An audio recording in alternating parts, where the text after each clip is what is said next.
You'll be hard-pressed to find any die-hard fans nowadays, but everyone's at least heard of Sui Ishida's Tokyo Ghoul. Through a comically bad anime adaptation and an opening more iconic than most shows, it struck a chord in the hearts of 2014's edgiest teens, and that's let it hold on to published consciousness to this day. Perhaps most iconically though, it has Kaneki, a badass protagonist with a cool mask, one-liners, red eye, white hair. Wait, what's with that white hair? He doesn't have it in the beginning. One of the most famous scenes is it changing, so why does that happen at all? The eye and tentacles might be less realistic, but those are at least part of the world building. Ghouls are a different species, which gives them different abilities, including those. They're called a Kakuo and a Kagenu, respectively. The white hair isn't like that, though. Almost all ghouls have normal hair colors. In fact, with the exception of Tatra and Juzo, who were seemingly born with it, every case of white hair in this series is some sort of human-ghoul hybrid who was not born with it. Is that a coincidence? It doesn't seem like one. So what's going on here? Why does the hair of all these characters turn white? Well, to be frank, the explanations we have aren't super concrete, but I know them better than most, and by the end of this, you will too.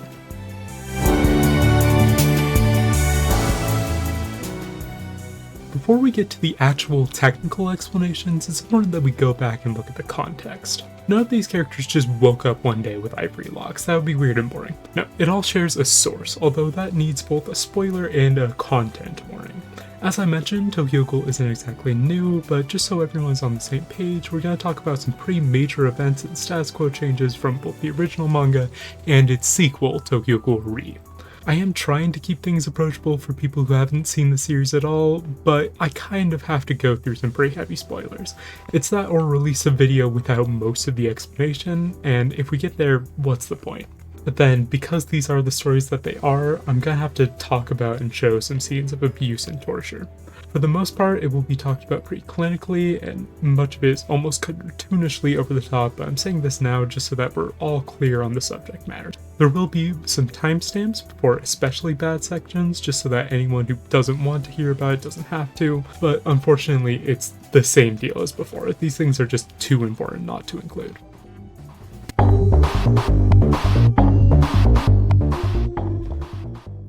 Of the 6 times that Tokyo Ghoul's character's hair has turned white, 4 pretty directly result from this: Kaneki's, Shiro's, Takizawa's, and Mitsuki's. Those exceptions are there for a reason. It's not like the mere act of torture results in white hair. Ayato gets half of his bones broken at one point and his hair is pitch black the whole time. No, there are 2 qualifications. First, you can't be a whole ghoul. There has to be some human in you. Kaneki, Shiro, and Takizawa are all people who were turned into ghouls, and Mitsuki is a Quinx, which means that he's the same as the others except not really. Quinx are weird, but that's beyond the scope of this video, so for our purposes, think of them like Kaneki. They're people who are turned into ghouls, except it's by the CCG, and they can eat normal food.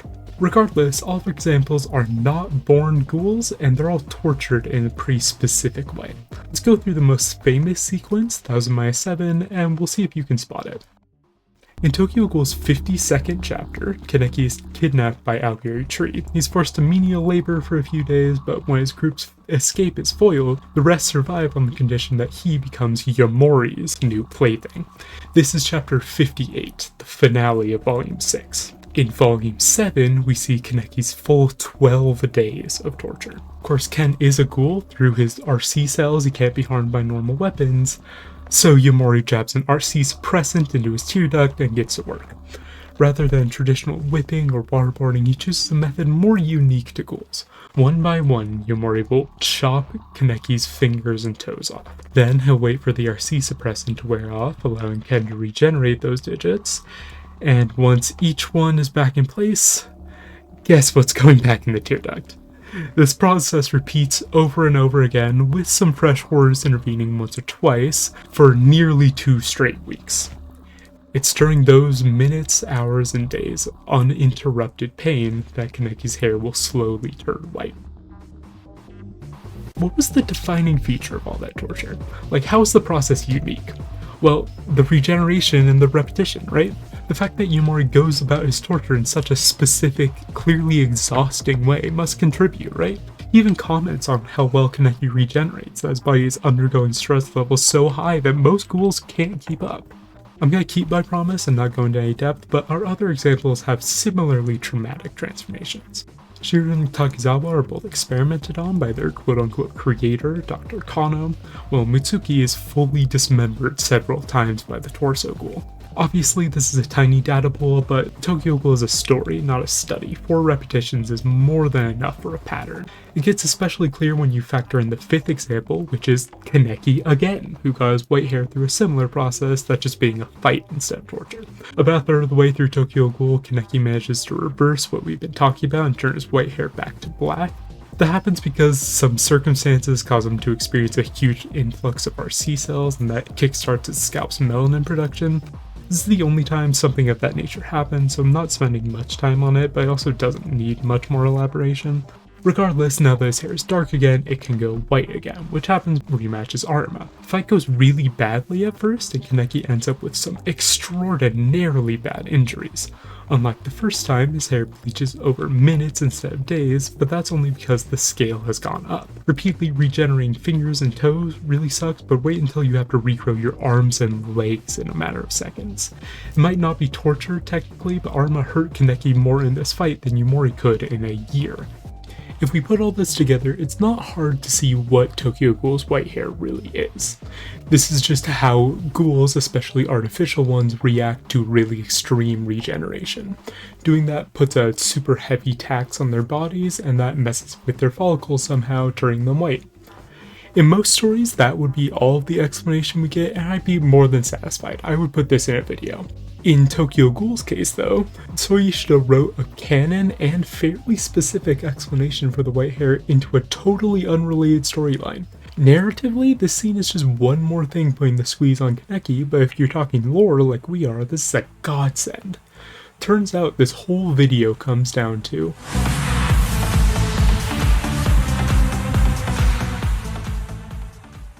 okay, look. I'm a liberal arts guy, don't ask me about the specifics, but telomeres are a real part of our DNA. As far as I can tell, they decide the lifespan of our cells by sitting at the end of each chromosome. Each time the cell divides, the telomere gets shorter, and if they get too short, the DNA gets fucked and the cell dies. Again, I know jack shit about biology, but luckily, I don't think Sui Ishida knows too much more. All you need is that basic explanation and the knowledge that this is one of the ways that humans age. Tokyo Ghoul does like to at least pretend to be scientific, so nothing can be created or destroyed. That means that the way ghouls generate tentacles out of nowhere or regrow their arms in minutes can't be through magic, just good old-fashioned mitosis. As you can imagine, all that dividing will make your telomeres real fucking short. In chapter 131 of Re, Nishiki posits that, through their RC cells, ghouls have an enzyme which allows telomeres to heal. This is how cockroaches can get away with turning into fucking kaijus without instantly becoming grandmas. However, people who have been turned into ghouls, like today's subjects, probably don't have enough of that enzyme. For the most part, they get by fine, but if you push them too hard, like by chopping their fingers off over and over again, what little stores of this telomere-saving enzyme they have run out. Thus, the white hair. Kaneki did become a badass when he ate Dream Reize and started fighting back. He became a grandpa. Wait, but what about that other one?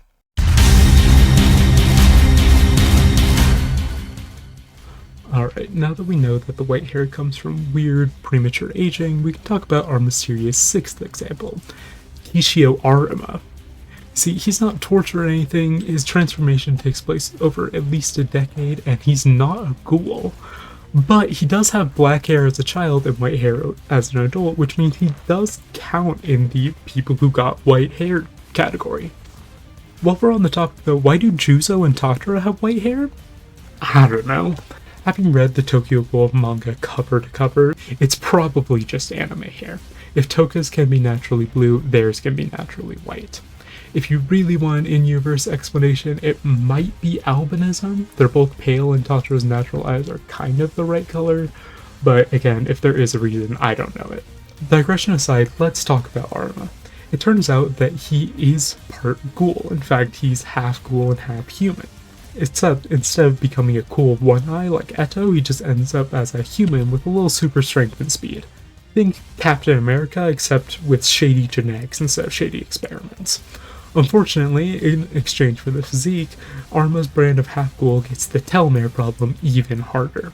Their mostly human bodies simply aren't meant to handle what they can do, and without any fully ghoulish features, they just end up aging rapidly. He doesn't have a 1000-7 moment, it happened for like a decade. Arma should be our last example though, so it's time for the conclusion. Just kidding. I lied a little. There are actually 7 examples of hair turning white in Tokyo Ghoul. The last one is just kinda weird.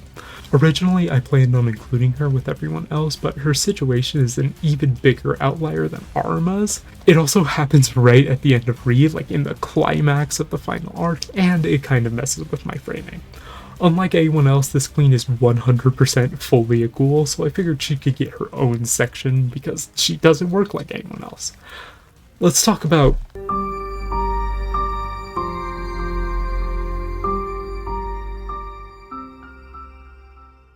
Now, if you know anything about her, you'll know that Rise doesn't normally look like this. In all of her other appearances, she has unblemished skin and purple anime hair, even when she was being routinely dismembered and disemboweled for Kano's experiments. As a purebred ghoul, her telomeres kept their length and her hair stayed dark. That only changes when we meet her here, in the climax of Tokyo Ghoul Ri's final arc. Here, she's dubiously conscious, covered in strange, seemingly Christian markings, and that's a topic for a whole nother video, but most importantly for our purposes, her normally, again, purple hair has turned bright white.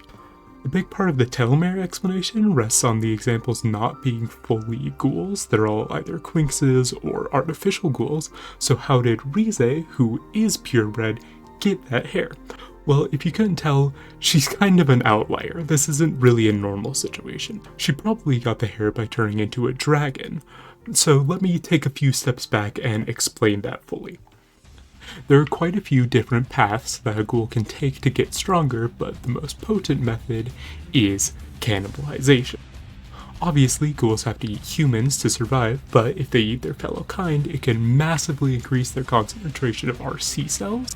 Obviously, those things aren't the only factor, but they are probably the biggest one, in Tokyo Ghoul at least, so if a ghoul eats a ton of them, that's a really good way to get stronger.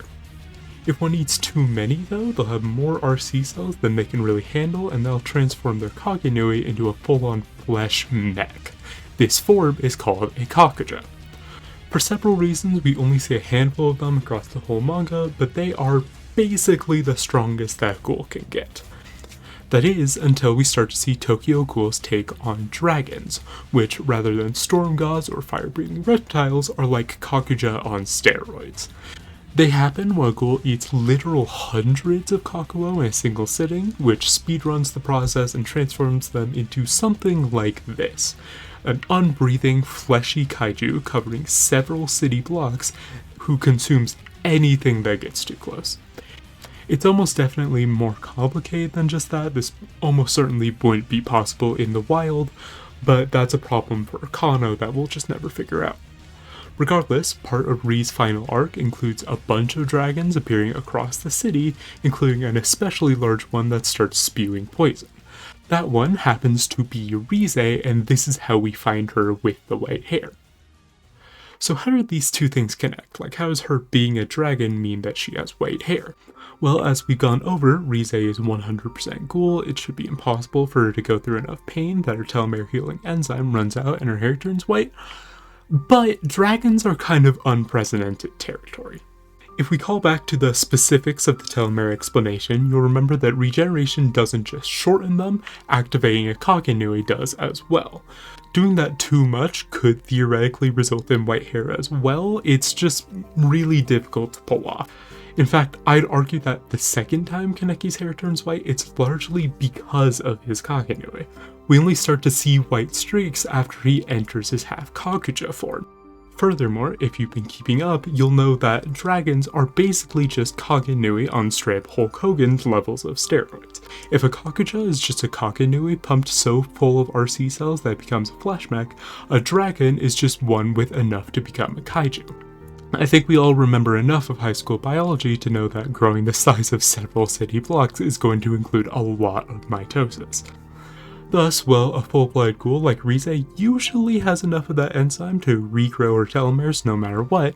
Becoming a dragon was too much for even her. As we've talked about, it's normally only possible for partial ghouls to shorten their telomeres enough to get white hair, but in specific scenarios, like this one, it can happen to normal ghouls as well.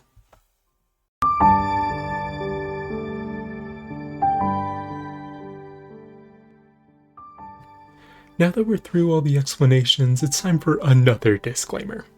The quote-unquote telomeres explanation that I've been touting this whole time is by far and away the closest thing there is to a canon in-universe reason for Tokyo Ghoul's white hair, but it still isn't canon, per se. I'm not just talking out my ass for the whole video, everything has evidence and there aren't really reasonable alternatives. It's just that a lot of what I've been saying isn't exactly spelled out on the page. I'm not recounting exposition or interview quotes, I'm cobbling a theory together from several different bits of exposition scattered across the series. A whole lot of this video is just me retrofitting scenes and quotes together in a way that I think makes the most sense. The telomere explanation is not technically canon, it's just the way to interpret everything that by far and away makes the most sense, at least to me. Don't go telling anyone this is the actual way it works, that's only implied. For the other side though, I want to be clear, I don't think Tokyo Ghoul is bad or anything because they don't tell you how everything works all the time. I'm not trying to shit on Sui Ishida for not including a fucking lore encyclopedia with each volume. In fact, I think that sitting down and directly explaining things to the audience is something that writers should avoid. It messes with pacing, it makes things feel spoon-fed, it takes away from the actual plot. Don't do that, don't be a prequel Star Wars movie. One of my favorite book series of all time is The Locked Tomb, and they have the least reliable narrators ever devised. I fucking love when lore isn't fully explained. It just means that you should take everything that I've been saying with a grain of salt. All of that being said, the white hair in Tokyo Ghoul goes unexplained for way longer than you would think, but thanks to Nishiki raising the stakes right near the end, we know why it happens. When a ghoul regenerates or when they activate their Kagenui, a ton of cells are forced to split all at once. Normally, that would massively shorten a person's telomeres, which would prematurely age them, but ghouls have an enzyme that prevents this in all but the most extreme cases. Unfortunately, people like Kaneki, who are artificially turned into ghouls, struggle to produce enough of it. They don't have that lifelong supply. That means that they can get the premature aging at much lower thresholds than a normal ghoul can. Thank you so much for watching. You can subscribe if you'd like to see more of me. I'm not getting paid for this, my channel is still so small, so I'll take what I can get. Take your meds, be kind to each other, have a good night.